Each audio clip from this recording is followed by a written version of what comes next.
Welcome to the slop farm. Enjoy the video. You start by killing power. Remove the negative battery terminal and wait a minute or two so airbags and electronic modules reset.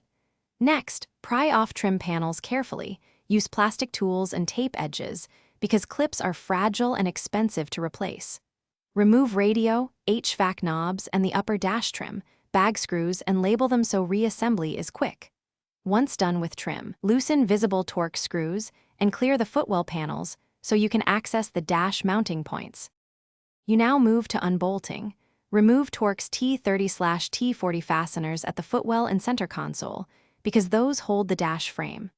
Once bolts are loose, disconnect the instrument cluster harness and airbag connectors. Mark each plug with tape so you know where they return. Support the dash with a stand or have a helper hold it. This prevents sudden drops that can shear clips or damage HVAC ducts. Make sure to free the heater core hoses and cable ends before attempting to tilt the dash forward.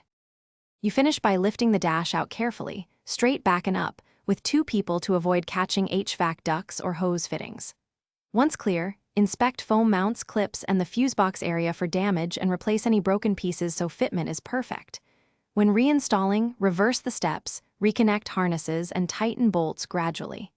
If you see gaps or misalignment, stop, check bracket alignment, seat every connector fully, and verify clip orientation.